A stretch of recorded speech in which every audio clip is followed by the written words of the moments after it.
Hello, friends. This is Darren Hayes of PigskinDispatch.com. Before we take you to your favorite Sports History Network show, just want to tell you a little bit about some merch that you can pick up that represents your favorite SHN podcasts. So far, there's t-shirts, coffee mugs, and even books from some of the authors that do podcasts right here on SHN. Who could buy something better than that than have the history right from the gentleman that you hear talking about it? But we also are adding things each and every day. And where's that store, may you ask? Well, it's at SportsHistoryNetwork.com. Up at the top, there is the SHN merch button. Click on that. It'll take you right to the store, and you can be representing your favorite podcast and show the world that, hey, on the swag that I'm using, it's the headquarters of sports yesteryear, Sports History Network, and my favorite podcaster, the Sports History Network store. Shop there today. To be a tight end in the NFL, you have to be one tough hombre. And we have an author, Tyler Dunne, that's interviewed some of the greatest tight ends in history of the game in his new book, The Blood and Guts, How the Tight Ends Save Football. Tyler's up in a moment to tell us all about his great interviews in this fantastic book. This is the Pigskin Daily History Dispatch, a podcast that covers the anniversaries of American football events throughout history on a day-to-day basis. Your host, Darren Hayes, is podcasting from America's North Shore to bring you the memories of the gridiron, one day at a time. So as we come out of the tunnel of the Sports History Network, let's take the field and go no huddle through the portal of positive gridiron history with PigskinDispatch.com. This podcast is part of the Sports History Network, your headquarters for the yesteryear of your favorite sport. You can learn more at SportsHistoryNetwork.com. Hello, my football friends. This is Darren Hayes of PigskinDispatch.com. Welcome once again to the Pig Pen, your portal to positive football history. And we have a very interesting look down that portal of history today, as we are going to be talking to an author that has a new book out called Blood and Guts, How Tight Ends Save Football. His name is Tyler Dunne, and we'll welcome in right now. Tyler Dunne, welcome to the Pig Pen. It is a pleasure to be here, Darren. Thanks so much for having me. The pleasure is all ours, sir. We appreciate you taking the time here to talk a little bit of football history with us here in the Pig Pen.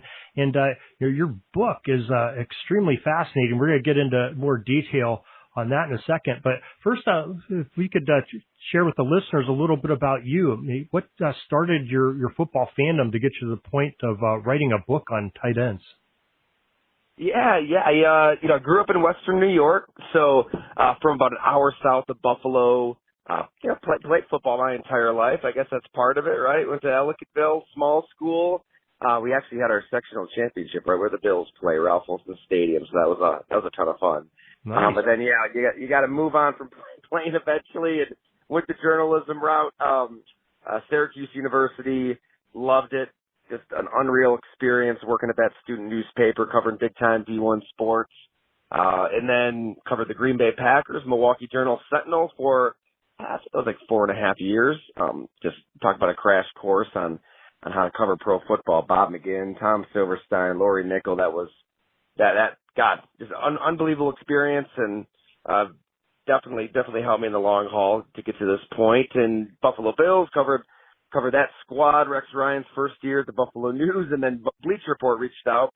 They were expanding their features department, so it was a really good opportunity to still live in Western New York, but kind of travel the country and just do long-form takeout stories for BR. Amazing experience. Really helped me learn the game and just tell some long-form stories. That's absolutely what I love to do more than anything. So that was great, and that ran its course, and decided to launch my own site, golongtd.com. So I just do profiles, long-form Q&As, deep dives, like on the inner workings of teams, that kind of stuff, and as part of the Substack platform. And so far, so good. People want to read, which is great. That was the fear, right? When you branch off and start a subscription website, is this something people want to pay for? But they do. So it's been a lot of fun, and yeah, if people want to sign up, they can. Right there, there's a free option too. You can get stories for free on a different list, and if you like that, you can always upgrade. Oh, right. Wow. That's quite a background. I mean, you have some very interesting people that you got to talk to every day, both at Green Bay and, Rex Ryan, he was a story a minute, I'm sure, when he was at Buffalo. Yeah. So the 2015 season was wild. That was Rex Ryan's first in Buffalo. So to be there in that locker room, for the ups and the downs, and all the absolute mayhem was just, honestly, that was one of the more fun seasons on the job, just because you never knew what was going to happen, to your point. Yeah, you probably your pen would run out of ink just covering him. I'm sure, Yeah, literally, you got that right. Yeah, he was quite the quote machine, that's for sure. So very, very interesting. And in Green Bay, I mean, you had some great teams there. What era did you cover Green Bay? So that would have been 2011 through 2015, I believe. So right after they won the Super Bowl and through several seasons where they probably should have won another Super Bowl but fell short. It's very similar to Buffalo in terms of just the town kind of embodying the team. I mean, if they win, like literally everybody at the coffee shop, the bar is in a good mood, and if they lose, everybody is in a bad mood. So there's something really cool about that where, I mean, there's something not cool. There's not, like, outside of the football team, there's not a lot to do, which is fine, because I just want to, drink a few beers and watch football. But when that's the number one activity for everybody in the town, they definitely take on the persona of that team in every way.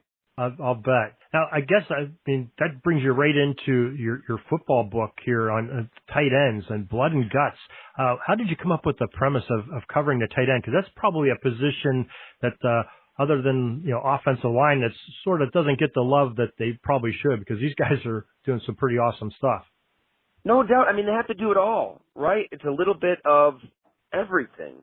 You do have to operate in the trenches, so, I guess to answer your question, I just wanted to do a book on real football. Like, what is real football? It's high intensity, it's a high level of violence. It's that adrenaline rush you get, when you're back in high school and you're playing under the lights and everybody's in the crowd. There's just something really cool about the game, and I just wanted to try to get to the heart of it, search for the soul of it. And the more you think about it, yeah, that tight end, you have to do everything, like literally everything. So that's how it started. And once I really started talking to Mike Ditka, Jackie Smith, Ozzie Newsome, and then even the contemporary guys, Rob Gronkowski, George Kittle, Tony Gonzalez, you really learn that this tight end position, yeah, it's football, it's the sport itself, but I think as people read this book, it doesn't even matter if you like football or not, because you're going to learn how, like, this position, this profession, most directly reflects our own lives. I mean, our own lives, whatever our job is, I mean, it is felt through that tight end position, which is really cool. I mean, yes, it saves football, and you'll find out why, but I think you're also going to see how, holy cow, playing this position, it makes you a better person. Yeah, wow. I mean, you when you're talking to some experts about the position, I think you hit the Hall of Fame of tight ends right there with those names that you talked about. It doesn't get any better than those guys. So, they each brought a different perspective to the game and the history of the game. And you actually had different eras of the tight end and the development of it, going from Ditka, who's probably helped develop the position as much as anybody did in football history, right up to these contemporary guys, like you said, like Gronkowski and, even Tony Gonzalez. I still consider him a contemporary. He's probably been retired for 10 years now, but those are some greats that you got to talk to. It was, I was just unbelievably fortunate. I wasn't sure, embarking on this cross-country tour, and I really wanted to talk to as many of these guys in person as I could, and make it as real as possible to just sit down at a bar with Jeremy Shockey and get in his environment, right? Or hang out with Tony Gonzalez right in Austin, Texas, when he moved into town there. Mike Ditka down at his golf course, with a cigar nearby. I feel like to really get to know these guys, it was important to get on their turf and go through their lives. I mean, I think that really each of the 15 chapters is a long-form profile on the 15 people who really were uniquely qualified to preserve the sport that we love, right? I mean, it's a special sport. It's, you don't just pick up a football and gather on your buddies. I mean, you can play pickup, obviously, but when it comes to, the physicality and the violence in an actual football game,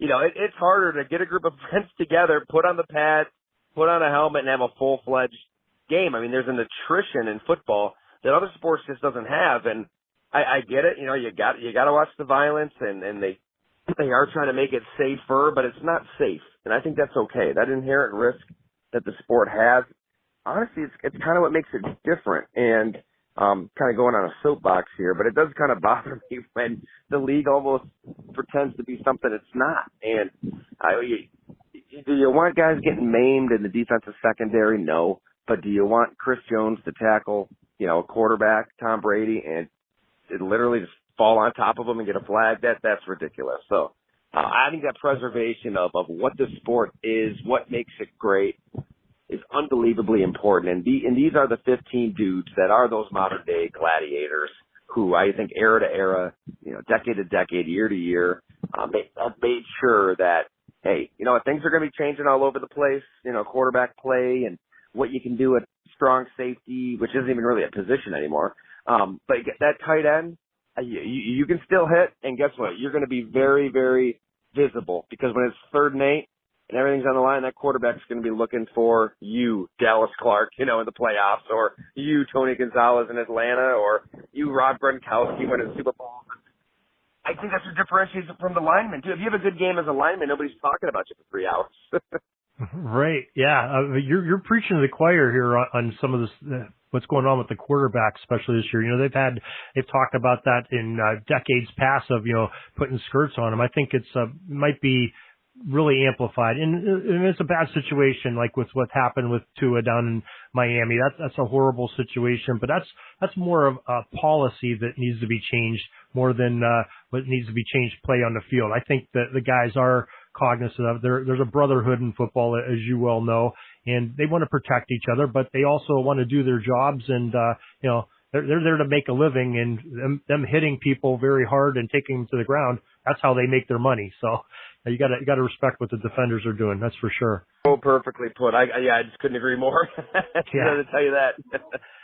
Now, you got with this wide array of people that you got to interview, all tight ends, legends of the game, all well known in every household that knows professional football. What was was there a common thread that they all said, like a certain aspect of the game that that they all loved, or it was a variety of different things? I mean, I'm sure there had to be some common core theme to what they each said. I think a common thread with these tight ends is, you have to do stuff that you don't want to do. And that's the case in life, in all of our day-to-day lives. You don't get to wake up and just, have a party every day. You gotta run the kids to school, you gotta pay some bills, you gotta do some chores around the house. That's the tight end position, and that's always been the tight end position.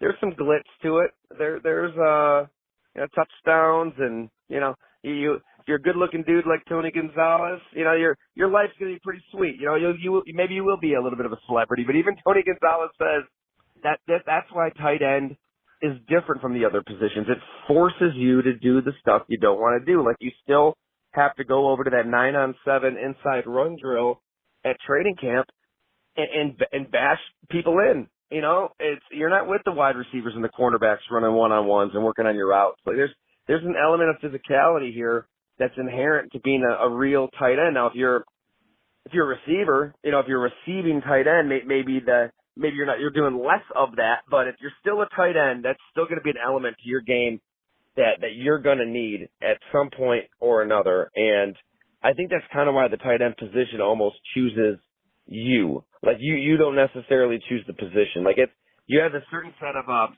traits, characteristics as a human being. You're Jimmy Graham, and you're basically growing up an orphan because your mom doesn't want you, and you're in a group home, and you're fearing for your life, and you're getting beat up in a van, and your will is being tested to the extreme. But before you're finally saved by a church leader, she takes you in, gets you to school, and you're it's no coincidence that Jimmy Graham has that intestinal fortitude to play 4 years of basketball at Miami, play 1 year of college basketball, and go to New Orleans and help evolve the position himself. Like, he didn't go out to be a tight end. It kind of chose him. Same with Dallas Clark at Iowa, and everything he went through. He was a linebacker, like 6'7" string, just getting his face beat in and pinching pennies together to even pay his way through school. Eventually Kirk Ferentz says, hey, you're a tight end. And That indomitable drive just was a perfect fit for Dallas Clark. I think that's what's special about it. Yeah, it definitely taps into your innermost traits as a human being. If you're going to work hard, if you're the type that's just going to put others before yourself, there's a good chance you'd be a tight end. Yeah, that's interesting that you bring up that topic, because so many tight ends were something else before they became a tight end. It's not something that in high school, hey, I was a tight end in high school. You never hear that. But was most common, at least in past times, were tight ends were former offensive tackles, or maybe a running back every once in a while. But like you said, Gonzalez and Antonio Gates and some of the others are Jimmy Graham, basketball players that were converted to be tight end. And now you're talking, like Dallas Clark being converted from another position. It's just wild. I think you're right on the money with saying a tight end position chooses you, because that's kind of cool about that position. It is. I mean, it really is just about the case for everybody, except for Rob Gronkowski. Growing up here in Buffalo, New York, he's fallen in love with the Jeremy Shockey. He sees, he's a young teenager, and he sees this dude in New York City with the blonde hair and the brash style, just saying whatever's on his mind, living it up, in the nightlife in the big city. And he's thinking, man, I want to be that one day. I want to party hard, play hard, live like there's no tomorrow. And boy, it sure looks like I can do it at tight end. So I guess that's maybe what makes Rob Gronkowski the greatest tight end ever, is he kind of knew all along that he was made for it. And by God, the way he grew up in Buffalo, as people will read in this book, it all prepared him to be that tight end. Yeah, he's definitely a unique specimen at the position, because generally your tight ends you can almost put in one of two groups. Either they're a great pass catching tight end, a threat down the field, or they're just a road grader blocker. And he was sort of the best of both worlds, especially in his prime. I'm a Steelers fan, and he on the Patriots just owned my team for as long as he played. They were just killing him. You had Brady, but he was definitely a big element of what they did. And there's other instances of that too, where you have a great blocking tight end that can catch a lot of great passes and everything too. But but Gonzalez, I never really think of him as I'm sure he had his share of blocks, but I think the general perception is this dude could get open, and it was a big target when he showed his numbers to a quarterback and made some big plays. But and some of the others. So I guess that takes us sort of the other end of my question. Everybody had a common thread. Well, how about what was the most surprising, unique story that one of these legends told you about the tight end position? Oh my goodness, there were a lot. If we're gonna get heavy, I mean, I would say Jackie Smith, and it's kind of twofold. His upbringing's remarkable. Growing up in Kentwood, Louisiana, didn't barely played any football. He was just like a little spinner back in their wing tee. He was a track guy. And by the way, at their school, their track, they just kind of ran around the football field. One time, they didn't really have a track, and there was one part of it that would flood, and it was like, running in a bunch of wet dirt, but the dude could fly. He could run and run for days. He eventually worked his way to playing in college or running track in college. And the only way he got a scholarship is because he said he would join the football team. He was just kind of on the football team because St. Louis Cardinals take a shot at him, and the football stories around Jackie Smith are remarkable. I mean, he's kind of forgotten in the history of the game, but yards per reception, he has the record still by like a full 2 yards, I believe. He was a tough player. Some remarkable stories on just he's injured one game. Terry Metcalf, I believe the running back, takes a cheap shot, and Jackie just runs right out on the field, just runs right out and goes after the player for the Washington Redskins and gets in his face. And the ref is, shooing him off. He thinks a fan, just like a crazy fan ran out on the field. It makes Jackie sit in a chair, like far away from the team. That following off season, Jackie's mother down in Jackson, Mississippi, greets him at the door and says, "Hey, Jackie, there's a player for the Washington Redskins that just moved in, and he says he wants to see you." And Jackie's a God-fearing man. He's like, "Oh my gosh, Jesus Christ himself has delivered me my revenge. And so he goes over to the guy's house. He's ready to punch him and slug him and get his vengeance. He's got a clenched fist behind his back. The player answers the door, and it's somebody else, and they had themselves a beautiful chat. He was those Cardinal teams. I mean, they had Conrad Dobler, right? Dan Deerdorf. There were some tough guys on that team. Yeah, they all to a man really believed. Jimmy Hart at quarterback. Some of those teams, I believe, too. Yeah, yep, good call.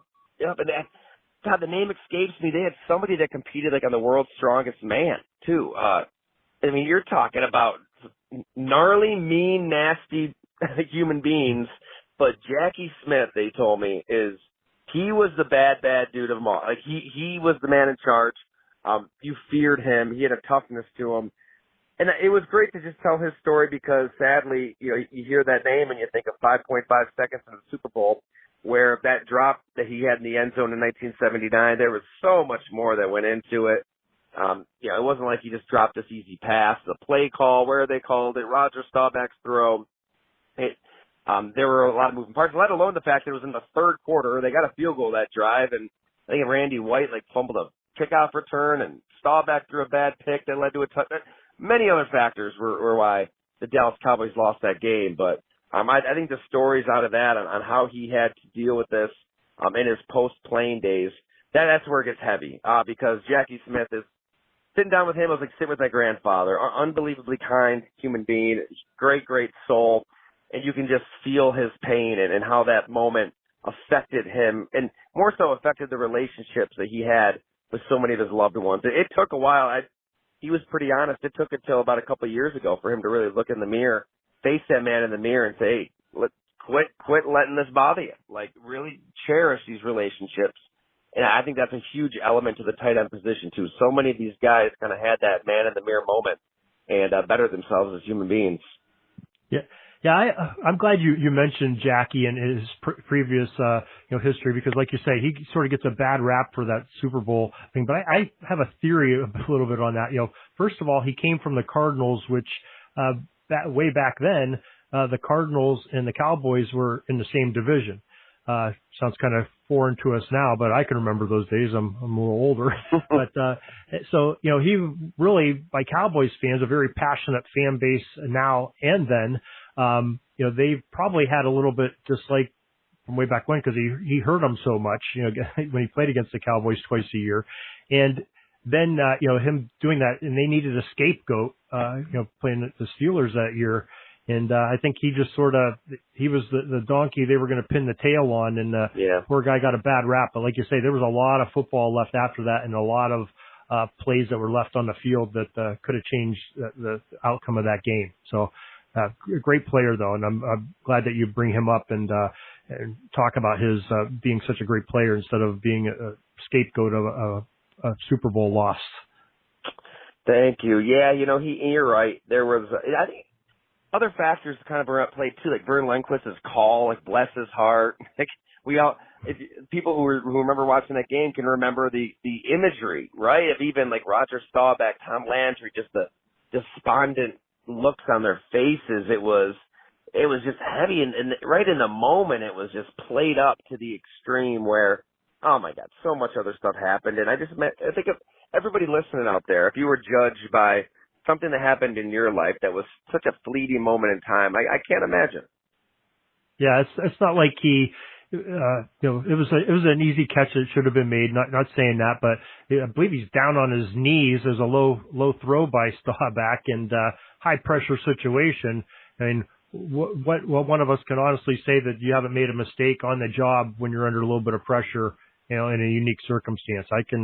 I don't think anybody's going to be raising their hand says it's never happened to them because it's happened to all of us, I'm sure. Just he's on a big stage of the most televised program in the country for the year, and everybody watching at a critical point. So, yeah, he deserves to get more credit for being a great player that he was.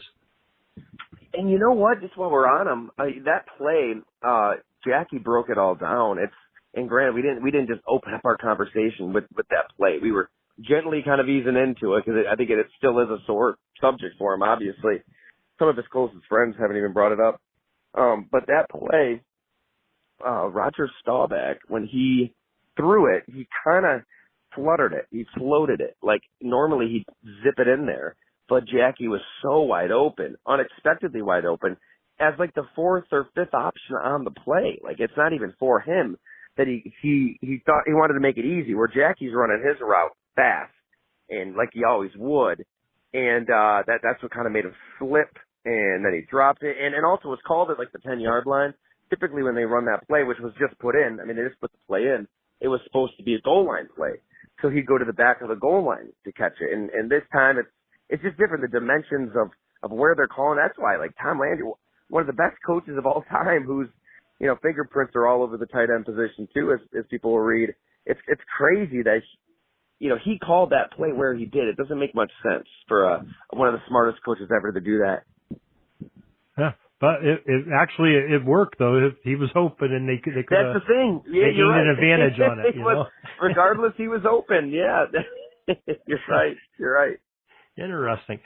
Now, I'm interested in hearing a little bit about Ozzie Newsome that you sat down with, because that man's mind. I mean, as a player, he had to be one of the smartest football minds in football on the field, and definitely his general manager duties. He's off the charts. The guy had success with everything he did in a game of football. So I'm just interested, maybe some of the interesting things that you got out of your conversation with him. Oh my goodness, he's so different than if you're talking common threads with these tight ends, it'd be personality, right? So many of them have just explosive, loud, fun, energetic personalities. I mean, Ozzie, when he was the GM, he went after Shannon Sharp.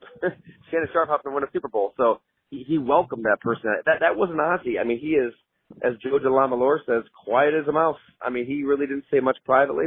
He doesn't say much publicly. To sit down with him for this book, I'm surprised that he was up for it, but he was. We talked for like an hour about his remarkable life. I think it's a product of where he grew up, the segregated South, where he's living so many of the experiences we just read about in textbooks, really. I mean, he was there, and he saw it, and he's on a youth baseball team, and their team is forced to just stay somewhere else because people at this establishment did not want African Americans there. So, I mean, I think the fact that he then decided, okay, I'm going to go to a white school, and I'm going to compete academically and athletically, and prove that I'm just as good, if not better, than everybody. And he did. Like, he crushed everybody in that department. Gets to Alabama. Bear Bryant's like a father figure for him. Just wants to make him proud. They had unbelievably important conversations that he still holds near and dear. And I think that all the playoff heartbreak in Cleveland, I mean, he endured so much heartbreak and those playoff losses, the Red Right 88, the drive, the fumble. The theme would be just calm and chaos. That's the title of that chapter. He's just so unbelievably calm. And even the way he caught the ball, he was smooth. I mean, he looked it in with his eyes. And after he had a drop early in his career, he didn't drop another pass. Practice game didn't matter. He never dropped the ball because he's just so dang calm and quiet and productive. And yes, that's absolutely how he ran the Baltimore Ravens. That first draft when it's all bare bones. My God, they didn't even have a logo. They're working under a police barrack. Their roster's gutted. The city of Cleveland wants Art Modell dead. Ozzie's just a de facto GM when he was like Bill Belichick's, whatever you call him, just gopher. Before, for those Browns teams, he was just a scout, working on the cards at practice. But now all of a sudden he's entrusted with running the Baltimore Ravens, and he had the foresight in that moment to just trust their draft board in '96. They had an owner in Art Modell and a head coach in Ted Marchibroda who wanted Lawrence Phillips. They want to make a big splash. They're running back out of Nebraska, talented, obviously troubled, very, very, very troubled, historically troubled, and Ozzie Newsome. All he said is, we did all this work on these college prospects. Our scouts have Jonathan Ogden, number one. We're going to stick with Jonathan Ogden. And the pick obviously worked out. They take Ray Lewis later in that first round, and the Ravens for 2 decades are a gold standard for how you run a team. Absolutely. Yeah, that's fantastic on that. Now, why don't you let's take this opportunity to say the name of your book again and where folks might be able to get it. Absolutely. Yep. It's The Blood and Guts, How Tight Ends Save Football. Amazon's probably the way to go, right? That's where everybody is anyway. So hardcover, Kindle, Audible, all available there. But obviously Barnes & Noble, Walmart, Target, Indie Books, your local bookstore. Should be all over the place. So, yes, you'll get all these stories and a hell of a lot more. I promise you that. It was a passion project. Loved every second of it. Well, that's great. Okay, one last question before we let you go here. Now, the tight end position, we know how it's morphed into what it is today. It's a dynamic position. It's always changing. But where do you see the course of tight ends going further? I mean, do you see any more changes to the position for the good of the game, or do you think it's going to be pretty much what it is today? No, I think it is changing. I mean, you're seeing the athleticism, just reach extremes. I mean, Kyle Pitts and what he does in Atlanta it's unbelievable, really. To have that kind of athleticism, that kind of speed, to run a 4.4 at 250. He's unbelievably productive. We'll see how the quarterback play shakes out there, and if you can kind of develop as a blocker. Blocking is obviously a weakness of his. But I've talked to him, actually working on a story right now on Kyle Pitts. We just caught up a couple days ago. So at golongc.com, people can check that out. I think this guy's got an inner drive like Gonzalez has, like Gates had, like all of these greats really possessed. And as much as you really do want that do-it-all tight end that can block and drive somebody into the dirt 15 yards field and make a play in the passing game, George Kittle is the best of the best today. The Kittles don't grow on trees because that's not a tight end that you're really going to find in college anymore. You're going to find athletes, and then you have to try to coach them up and teach them to block. But that's okay. I think Pitts is going to take this tight end position into a new realm that is hopefully going to get these guys paid because they're some of the most underpaid professional athletes in any sport. And it's kind of terrible. I mean, fullbacks and specialists only make less than them. Yeah, that's very true indeed.